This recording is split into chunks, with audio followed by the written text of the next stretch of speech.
minute. I think the first time I actually was on the grounds, I went by there many times, but the first time I was on the grounds, I think was when Crucian and Mahoney were running the Cora races, and I went to several, if not all of those, and then. Silence phones if everybody could. Silence your phones if you could, if you expect any phone calls. If you could silence your phones. Okay, I don't know if my hair's goofy. I was wearing a stocking cap and I got electricity. You're all right. So look all right? Okay. You look like Donald's hair. So should we just, I mean, are we just going to have a chat kind of a thing? You're going to be basically telling stories. All right, then. I might prompt one, but you already knew where you were going. Yeah. And you're doing so well until somebody spoke up. Okay. I love it to death, but okay. But like I said, the introduction, same way, who you are and your association. Okay. So that, hopefully 50 years from now at this museum when this is playing, somebody will say, whoa, that's his blankety blank. Okay. And that's what this is about. All right. So, and then just look at you. And that's fine. Okay, and good. one of the things is, Donald, you had a deep understanding of the history of the Speedway and motor racing in general, and how the Speedrome fits into that. All right then. And whenever these guys. That must have been about 2005. When Which one? we're trying to figure out when I was here. When Jimmy Johnson was a rookie. Does anybody? Johnson's Doesn't matter. It was. I think it was. I don't know. That's that racing stuff. I don't follow that. Whatever. I did no derbies now. I did the state fair. Did you? Oh, Faye was telling me one that I hadn't heard when at the funeral, and she said I really wanted to have music, light music. I think they'd like Glenn Miller and stuff. And I remembered there was music, but she said, but there's no music. They said, man, we've got the music on. We got the volume cranked up so high, but there's so much laughing going on. You can't hear the music. I remember that was. Anytime you want. Okay. All right. You recording? We're rolling. All right. Then go ahead and start. Okay, I'm Donald Davidson, etc. Right. I'm Donald Davidson. I'm the historian at the Indianapolis Motor Speedway. I used to work at the United States Auto Club, and I'm very familiar with the Indianapolis Speedrome. I think the first time that I saw it, I went by there several times before I was actually on the grounds, and I know that it would be the summer of 1965, because that was the first year that I actually came over to stay, and I remember going by it several times. I was reasonably close to going there in 1964 because they actually had, it was the night before the 500, they ran a race at the Speedrome. In fact, Mario Andretti, nobody knew who that was yet, actually participated, and I think Mel Kenyon won the race, I think. But anyway, so I did go by it several times, both when it was empty and then also on race night when it looks like it was just bursting at the seams with people. But I don't think I actually went in there, I don't recall, until Crucian and Mahoney, Gene Crucian and John Mahoney, put on some Cora races. And I think that might have been 1973 or somewhere in there. And I probably went to all of those. And they were USAC, actually the first ones were Cora, and then USAC got some sanctioned events in there. And I ended up going there a lot, and then when John Stiles had the track, I got to know him quite well. And he was a very interesting person because he had great knowledge of the sport, but also he was very creative. And it was funny because we kind of had this we shared this both at the USAC office, a fellow named Dick Jordan and I, and then also with John. And it just seemed that every time he called up with an idea, it was more preposterous than the one before, but it always seemed to work. And I remember they had the Speedrome Regional Midget Series, and I'm not sure, USAC ended up having quite a few regional series, and I'm just thinking right now that may have been the first one that I could think of where they were going to have regular races at the Speedrome that were USAC sanctioned, but they weren't point-paying events towards the national championship. And he had this very creative payoff that I think first place prize money, I think, was double what second was, and then third was half of that, and fourth was half of that, as I recall. And then also the points that were awarded were the same as the money. And so his idea was that there was an incentive. If you were fourth, rather than say, well, hey, this is a pretty good night, I'll just stay here unless a hole opens up, there was an incentive to go from fourth to third to second to first. And then the other thing, too, was that some people figured out very quickly was that they were all inverted starts, and they were according to points. So the better you were, the more the more obstacles that you had to overcome. And I remember that once the fields picked up, because they had very, very slim, I think the first night they only had like 12 cars, I think. And but it started to pick up. And it seemed that as it took off, and it's interesting, the mentality, the harder the shows were to make, the more participants would come the next week. And so I don't know what would be the record for cars there, but I mean, probably, golly, did they have like maybe 50 cars or more? Several times over 30 cars would show up. Oh, I think there was times when there was way more than that. And then, so the thing was that because everything was inverted, I think this happened several times where somebody that maybe was 10th, 12th in points or something like that, and they get a decent starting position, they'd win the feature, so then their points would go through the roof, and then they would come back the next week and they were at a disadvantage. And I think there were several people that won the feature and then would come back the next week and miss the show. I think that happened several times. So then car owners figured out, well, wait a minute, I know what I'll do. I'll just pick a guy that doesn't have any points. And so if you won the feature, you probably got either fired or put on the sidelines for a while. Bring the whole Ciccone family out from the East Coast. The what now? The Ciccone family from yes. the East Coast. Bob Ciccone, I remember, yeah, Lou, and then Lou Jr. And so anyway, the thing took off very well. And then was it 1981 was the first year? I think it was. I think it was the first year of the regional series, but I should have done a little more checking on that. But I know that 1981, then John calls up with the latest idea. I'm going to have a 500-lap race with 33 cars. Well, now he's completely lost it. All right, Doctor, Mr. Stiles needs your attention here. And I remember that he would, there was the John Stiles giggle, the high-pitched giggle, which we loved. And so you thought, well, golly, it seemed like 12, 13, 14 cars was about all you really wanted to run in a feature. And now he's going to run 33, 3 abreast, 500 laps. He's nuts. Well, guess what? They did it, and it was a great success. And I think that the first one, 81, I think Greg Leffler, who really drove midgets, he was a sprint car guy, and he qualified outside front row, and I think he led the early laps.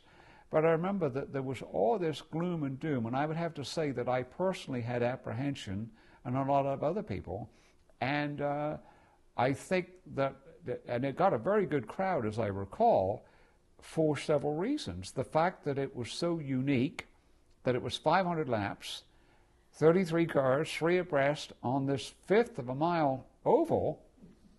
So a lot of people, I think, came out to see the huge crash, which never happened. And I remember being amazed that they got through the early laps with no yellows. And then Mac McClellan won the first one. And then I'm trying to think that some of the gimmicks, and this was interesting because John Stiles had all of these great ideas and that he really thought through, and he sort of tried to second guess everything and plug all the holes in the dam, but then there were some of the participants who would figure out how to get around it. And I'm trying to think that there was, I think there was no mandatory pit stop to begin with. And Lonnie Carruthers and maybe some other ones, and Red Carruthers, they had this huge fuel tank so that they would not have to come in. And I think, so did he win the second one, I think? And I think did it with no stops, which surprised a lot of people because there was a provision, and it was very well thought out, where they had all these barricades, like concrete or cement barricades or whatever they were, that you would see when they reroute traffic on a highway. And there was a way where, and I can't remember exactly how it worked, but when you made a pit stop, you sort of went around, I think, a couple of times and then came down the middle of the infield to get the stop done. And it would take a while because of the safety. Completely out. And so you figured out, well, you know, a great way to save time on pit stops, don't make one. And so I think Lonnie went the whole distance and never came in. And then I do remember that when he pulled up at the start-finish line and he got out of the car and he did a handstand on the roll bar. And so then the next year there was a mandatory stop. But it didn't say when you had to make it. And I think it might have been Lonnie again that figured out, well, you know what, if we're leading late, we'll just stay out there. And because of the fact that there's so much lapping going on, I mean, you didn't have 15 cars in the lead lap.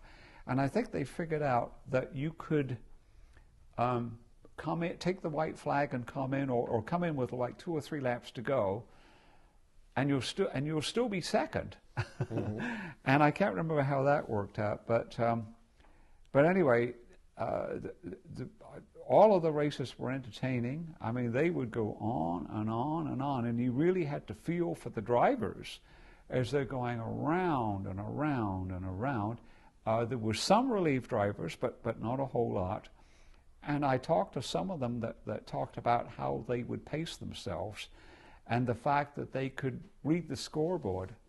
And I think the laps were like, were they maybe like 11 or 12 second laps, I think? 13. And 13, okay. And so just the very nature that as long as unless you had somebody by you, you're pretty much turning the whole time. And you just had an instant where you could look up at the scoreboard and check and see where you were. But it was a lot of fun. And then in 1984, John calls up and he said, I've got an idea. What is it this time?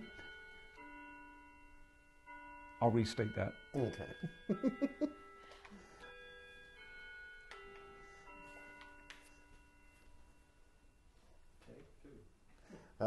In 1984. Isn't there more? Isn't there? No, you don't get any bonus. So in 1984, John Stiles calls up and he said, I have an idea. Oh, what now?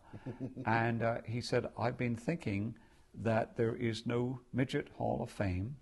There should be a Hall of Fame. And I would like to create a AAA and USAC Midget Racing Hall of Fame. So the other sanctioning bodies would not be considered. It's just AAA and USAC. And so I'd like to do that and then put the mechanism in place, and then the people who are inducted, the ceremony will be part of the 500 lapper. And so we did that in 1984. And the thinking was some halls of fame put too many people in each year. So the thinking was 10 the first year, 5 AAA, 5 USAC to get the broad base, and then 2 AAA and 2 USAC thereafter.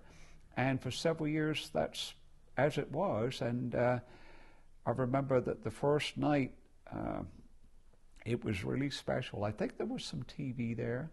I don't remember that exactly, but I know that for the first few years at least, and Dick Jordan and I at USAC were sort of given charge of running this thing, and I was very, very proud of the way that was done, because what we figured out was we'll have a voting committee, but it won't be very big, and it will be pure midget racing historians. Nobody that's got an angle one way or another, or used to be a car owner or whatever. These are unbiased historians.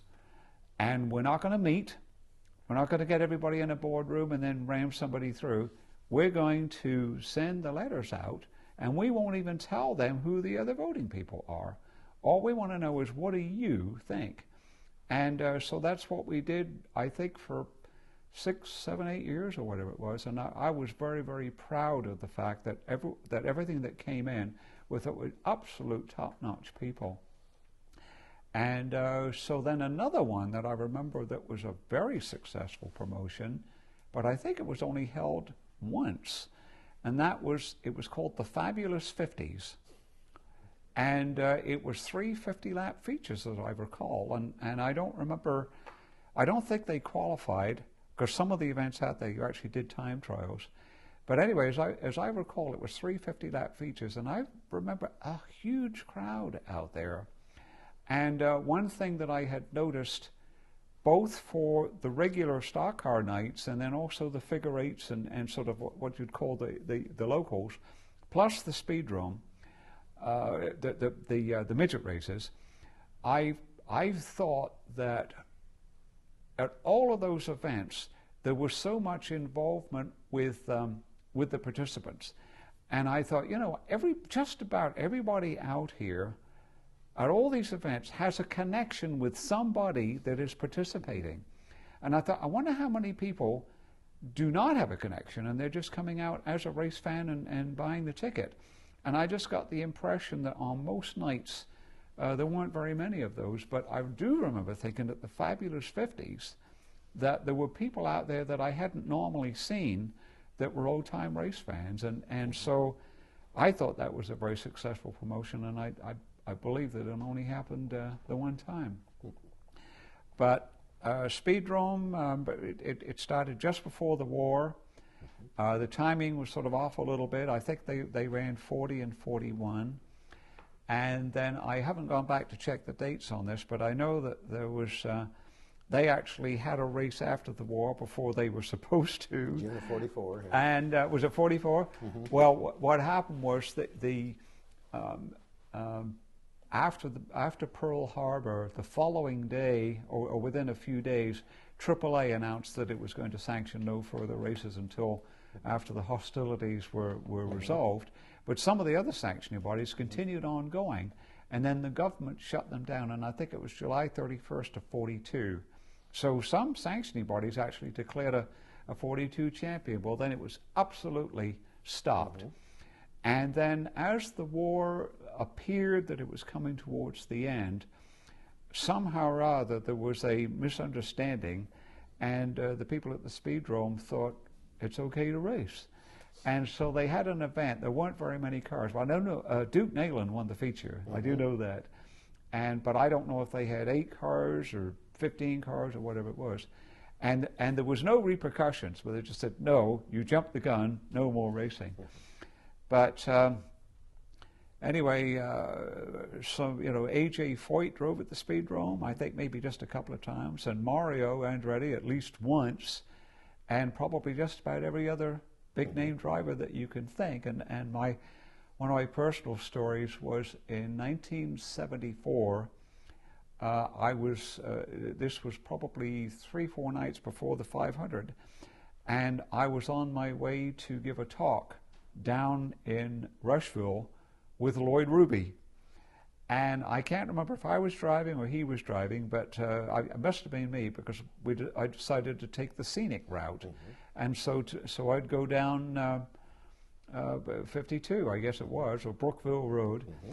And so here I am, and we're talking about the day and everything, and then all of a sudden, I'm not even thinking, he suddenly says, wait a minute, is that Zips? And I said, oh, the Speedrome, yes. How do you know about that? And he said, I ran there in 1948 when I think he was 19 years old.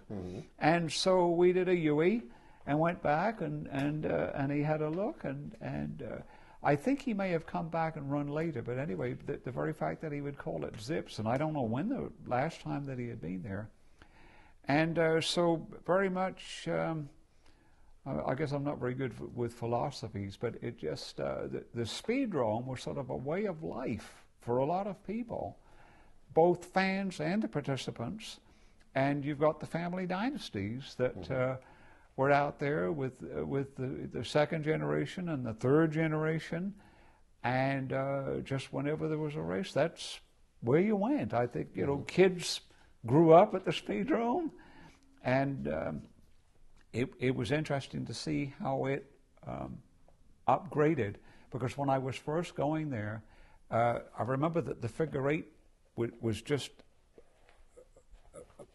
a strip through the infield, which was still dirt. I remember the weeds and grass growing up and everything like that when I first went there.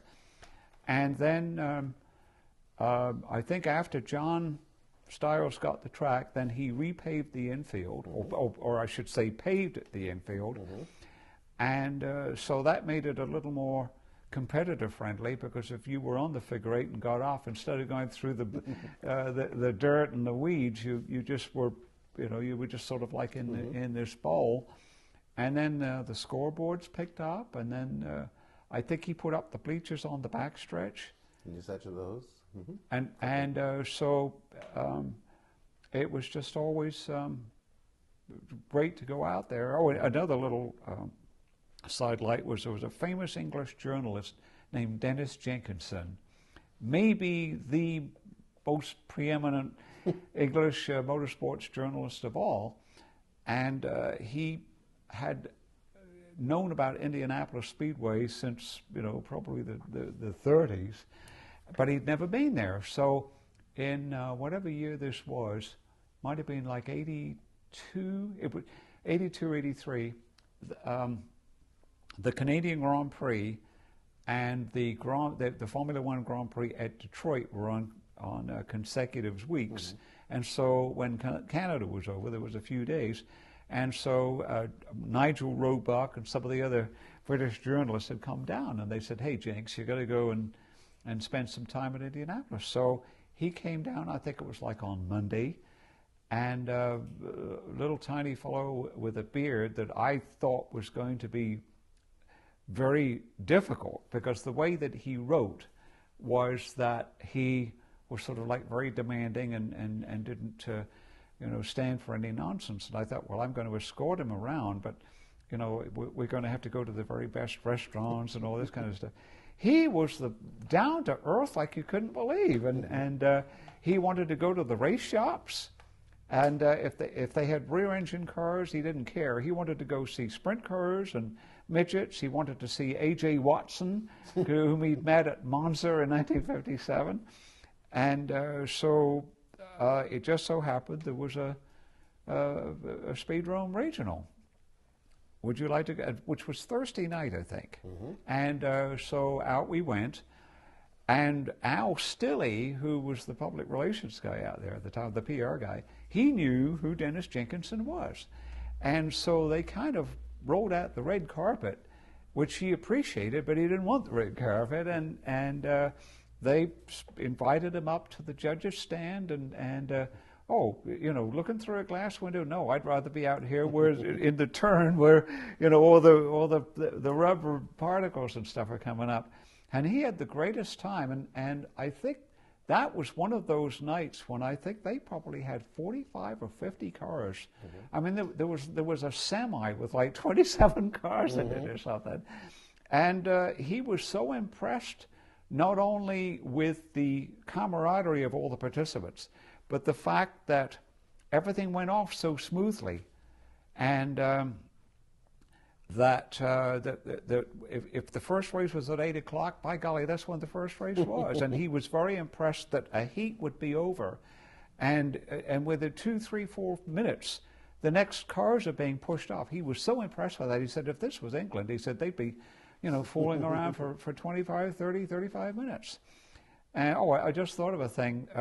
There were several very unique situations out there. For instance, I can't imagine that there was ever another racetrack where the national anthem was played by a saxophone player, which was Buddy Crawford, whose father had driven in the 500. But I remember that you'd see this guy with the overcoat that was open, and you think, well, golly, what's he do? And by golly, he'd pick up the saxophone and play national anthem. So anyway, I know I've run on here, but it was always great entertainment. I took my kids out there, and I want John Stiles to know, because I told him several times, I'm not sure if I would buy a ticket for myself, but I would buy it for him, buy it for the kids. And so we were actually, paying customers. I think what I do was to buy the ticket and get the pit pass. Oh, so okay. at least I was contributing to the purse. There you go. And so anyway, I talked to a number of people over the years that had run there at one time. I remember being down in Daytona one year, and Darrell Derringer had run what they used to call Grand National, and he got out of it, but now he was back in. And so somebody said, "Oh, that's Darrell Derringer over there in the bar or whatever." So some of us went over, and I said, "When's the last time you were at the Indianapolis Speedrome?" And he goes, and then he started telling all these stories with this glassy look at it and his in the eyes. So anyway, it was great entertainment, family entertainment. A lot of people went out there, and Speedrome was a very important part of their lives. Yes, it was. Thank you. You're very welcome. Is that all right? Was there Yeah, I was anything? gonna say, you timed it perfectly. The clock's getting ready to chime again. Was there anything that I? No, it was your show. Left out some of the nice things, but Yeah, well, it wasn't a story fest. I left the part out about the women fighting in the grandstand. Oh, excuse me. you didn't do that. Huh? You didn't do the women fighting in the No. grandstand. You want that? No. No, No. I don't think it was. we have that on YouTube already. Come on now. I see this women, there's like 6, 7 women, and they're all pulling each hair, and there's one security guy, and there's all these women and pulling hair and kicking and It's an annual thing. Poor Yes, John, he's trying to stop. uplift the thing, and You're talking about there's this fight generations. going on. Their children and grandchildren are now fighting the stands at the Speedrome. So I called up on Monday and I said, "John, I'm so sorry about that," and he's laughing. And he said that's been going on for weeks, and they're fighting in the pit. So was it the Arnolds and the St. Johns, or the Tunnies, or? Probably each other. It was two they intermarry families. so much it's hard to tell after a while. So John calls the guys together and said, "Look, we have a real problem. These women are causing all this disruption in the pits. I'm thinking of banning them from the pits." So the two guys looked at each other and said, "Well, that's okay. I don't have a problem with you. Do you have a problem?" "No, it's the women." So John bans them from the pits. And so he says, "My thinking was, if they're going to come anyway, so if they're going to fight, let's have it in the grandstands where the fans can see it." All right.